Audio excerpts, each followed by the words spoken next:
ડભોઈ શહેર અને તાલુકામાં ઉત્તરાયણ પર્વની હર્ષોલ્લાસ સાથે ઉજવણી કરવામાં આવી હતી।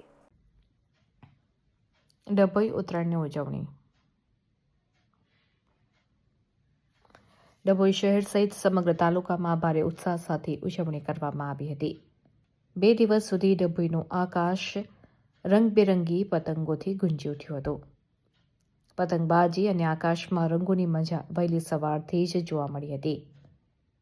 રંગબેરંગી પતંગો અને ધારદાર દોરી સાથે યુવાનો અને બાળકોએ આકાશમાં પીંછ લડાવવાની મજા માણી હતી।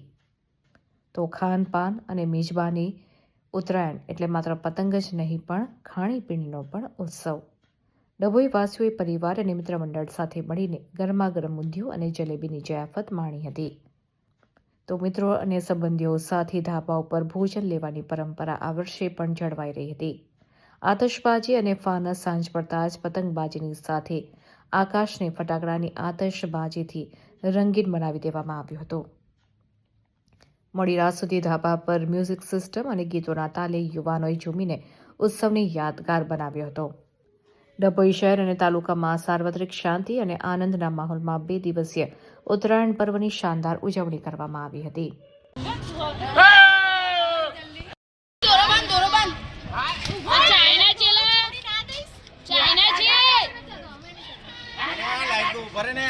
પટ્ટી છે પટ્ટી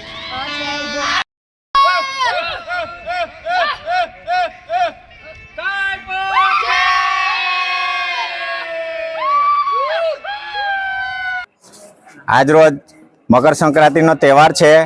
સરસ મજાના બધા ધાબા પર ચડી ગયા છે।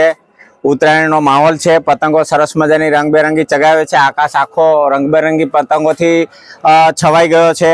આજ રોજ દાન પુણ્યનું પણ એટલું જ મહત્વ છે અને લોકો સવારમાં મા બાપને પગે લાગી ગાયોને ઘાસચારો ગોળ વગેરે ખવડાવવા જાય છે।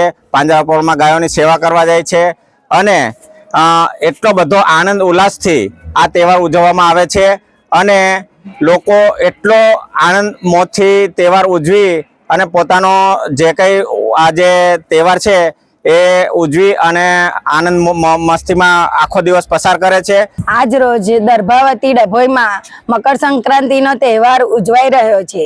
સવારે બહુ બધા વહેલા ઉઠીને નાહી ધોઈને મંદિરે જાય છે। મંદિરે ભોલેનાથની પૂજા કરે છે। એમને ચીકીને તલને એનું દાન કરે છે। પછી ગૌશાળાએ જાય છે। ગૌશાળાએ ગાયોને ઘાસચારો ખવડાવે છે। ઘઉંની ઘૂઘરી બનાવીને ખવડાવે છે અને પછી બધા ઘરે આવીને ઉત્તરાયણનો તહેવાર મનાવે છે। ઉત્તરાયણના તહેવારમાં વાદળમાં રંગબેરંગી પતંગો નો માહોલ હોય છે અને બધા સ્પીકરો વગાડે છે, હર્ષ ઉલ્લાસ કરે છે, ઊંધિયું જલેબી પૂરી ખાય છે અને પછી સાંજે ફટાકડા બી ફોડે છે। પણ મારે બધાને નમ્ર વિનંતી છે કે કોઈ ચાઇના દોરો ના વાપરે। ચાઇના દોરાથી પક્ષીઓને નુકસાન થાય છે। જતા આવતા વાહન વ્યવહારમાં જે બધા જતા આવતા હોય છે એ બાળકોને નુકસાન થાય, એટલે કોઈ ચાઇના દોરો ના વાપરવો જોઈએ।